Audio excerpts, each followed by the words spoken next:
दोस्तों, क्या आपने अपने आसपास कभी भी कुछ ऐसे लोगों को देखा है जो हमेशा भगवान भरोसे बैठे रहते हैं? हर बात का उनके पास बस एक ही जवाब होता है कि वो ऊपर वाला है ना, वो हमारे साथ है। वो ऊपर वाला है ना, वो हमें कभी भी किसी मुसीबत में नहीं फंसने देगा। या फिर वो ऊपर वाला है ना जो हमारा ध्यान रख रहा है। देखा जाए तो ये सोच तो बहुत अच्छी है, जो हमारे अंदर पॉजिटिविटी लाती है, सकारात्मकता लाती है। लेकिन हर समय भगवान के भरोसे बैठना, आप बताइए, क्या ये सही है?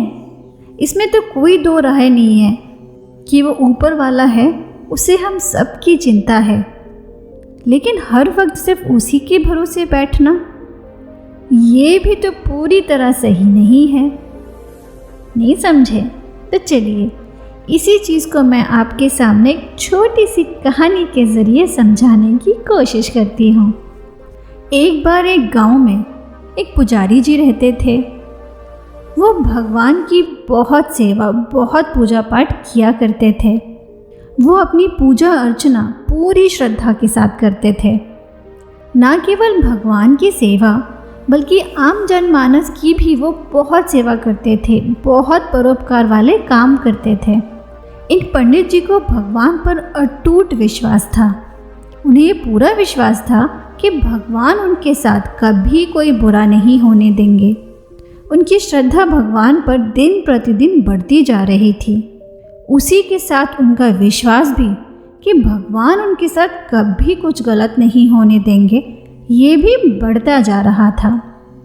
एक दिन गांव में बाढ़ वाली स्थिति बनने लगती है। सब जगह ये ऐलान करवा दिया जाता है कि सभी गांव वाले अपना ज़रूरी सामान लेकर गांव को खाली कर दें। धीरे धीरे सभी गांव वाले आदेश अनुसार गांव को खाली करने लगते हैं। कुछ गांव वाले पुजारी जी के पास आते हैं और कहते हैं कि पुजारी जी चलिए, जल्दी से आप अपना ज़रूरी सामान बांध कर हमारे साथ चलिए, बाढ़ का पानी धीरे धीरे बढ़ रहा है। तो पुजारी जी कहते हैं कि आप सब जाइए, मुझे कुछ नहीं होगा, मेरा भगवान है ना, मुझे कुछ नहीं होने देगा। गांव वाले बार बार आग्रह करते हैं कि पुजारी जी हमारे साथ चलिए, लेकिन पुजारी जी बिल्कुल नहीं मानते और वो वहाँ मौजूद अपनी कुटिया में ही बने रहते हैं। धीरे धीरे गांव में नाव चलने वाले हालात हो जाते हैं।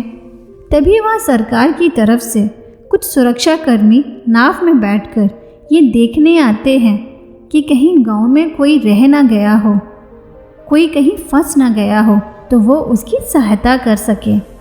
जब सुरक्षाकर्मियों को पुजारी जी के बारे में पता चलता है तो वो उनकी कुटिया के पास आते हैं और कहते हैं कि पुजारी जी हमारे साथ आइए, हम आपको यहाँ से निकालने के लिए आए हैं। तो पुजारी जी फिर से पूरे विश्वास के साथ कहते हैं कि आप लोग जाइए और किसी ज़रूरतमंद की मदद कीजिए, मुझे कुछ नहीं होगा, मेरी चिंता बिल्कुल मत कीजिए, मेरे भगवान है ना, वो मुझे कुछ नहीं होने देंगे। सुरक्षाकर्मी बार बार निवेदन करते हैं, लेकिन पंडित जी तो भाई अपने अटूट विश्वास पर ही अड़े रहते हैं। आखिरकार थक हार कर सुरक्षा कर्मियों को वहाँ से जाना पड़ता है। अब धीरे धीरे बाढ़ का पानी बहुत तेज़ी से बढ़ने लगता है। मजबूरन पंडित जी को अपनी कुटिया को छोड़ना पड़ता है और ऊपर बड़े से टीले पर लगे एक पेड़ पर वो चढ़ जाते हैं और ऊपर देख भगवान से कहने लगते हैं कि भगवान आओ और मुझे बचाओ।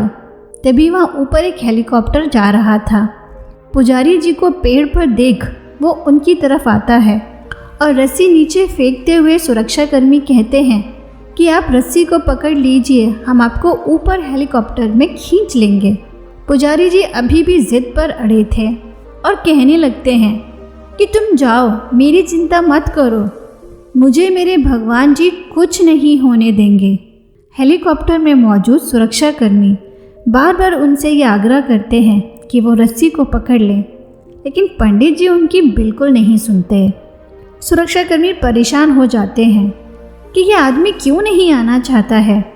खैर बार बार कहने पर भी जब पुजारी जी उनके साथ जाने को तैयार नहीं होते हैं तो हेलीकॉप्टर को मजबूरी में वहाँ से जाना पड़ता है, क्योंकि मौसम बहुत ज़्यादा ख़राब होने लगता है। कुछ समय बाद बाढ़ का पानी काफ़ी ज़्यादा भर जाता है और धीरे धीरे टीले की चट्टान भी खसकने लगती है और वो पेड़ जिस पर पंडित जी चढ़े हुए थे वो उखड़कर पानी में बह जाता है और इस तरह पंडित जी की मौत हो जाती है। ऊपर भगवान के पास पहुंचकर पंडित जी को भगवान से बहुत शिकायत थी। उन्हें भगवान पर बहुत गुस्सा आता है। पंडित जी भगवान से कहते हैं कि भगवान, मैंने अपनी पूरी ज़िंदगी तुम्हारी पूरी श्रद्धा से सेवा करी, कभी कोई कमी नहीं आने दी, यहाँ तक कि खूब परोपकार किए, हर वो कार्य किया जिससे तुम्हें प्रसन्नता हो, फिर भी तुम मुझे बचाने नहीं आए। तो इस पर भगवान मुस्कुराते हुए कहते हैं कि अरे मूर्ख, तुझे बचाने के लिए मैं एक बार नहीं बल्कि 3 बार आया था, पर तूने मुझे पहचाना ही नहीं। सबसे पहले उन गांव वालों के रूप में, फिर उन सुरक्षाकर्मी नाविकों के रूप में और अंत में उस हेलीकॉप्टर के सहारे, लेकिन तुमने मुझे एक भी बार नहीं पहचाना। भगवान कहते हैं कि मैं कभी किसी विशेष रूप में नहीं आता हूँ, बल्कि किसी भी रूप में आ जाता हूँ। बस अपनी मन की आँखों से मुझे देखो तो तुम मुझे पहचान जाओगे। ये सुनकर उन पंडित जी को अपने ऊपर बहुत शर्मिंदगी होती है। वह भगवान से अपने इस कार्य के लिए माफ़ी मांगते हैं और इस तरीके से ये कहानी यहीं समाप्त होती है। तो आप सब बताइए कैसी लगी ये कहानी आपको, हमें नीचे कमेंट करके ज़रूर बताइएगा। और हाँ, अपना फीडबैक हमें नीचे कमेंट करके ज़रूर बताइए। अगर आप कोई सुझाव देना चाहते हो तो उसका भी बहुत बहुत स्वागत है। उम्मीद है कि आपको वीडियो ज़रूर अच्छा लगा होगा। यदि हाँ तो जल्दी से इस वीडियो को लाइक और शेयर कर दीजिए। और अगर अभी तक आपने हमारे चैनल को सब्सक्राइब नहीं किया है तो जल्दी से हमारे चैनल को सब्सक्राइब कर लीजिए। नीचे एक सब्सक्राइब बटन है, उसे दबाकर बेल आइकन को दबाकर ऑल पर क्लिक कर दीजिए। ऐसा करने से आप हमारे साथ जुड़ जाएंगे, हमारी इस YouTube फैमिली के सदस्य बन जाएंगे और हमारे आने वाली सभी प्रस्तुति का लुत्फ़ उठा पाएंगे। तो आज के लिए बस यही। मिलते हैं आपसे अगले वीडियो में एक और नई कहानी के साथ। तब तक के लिए नमस्कार।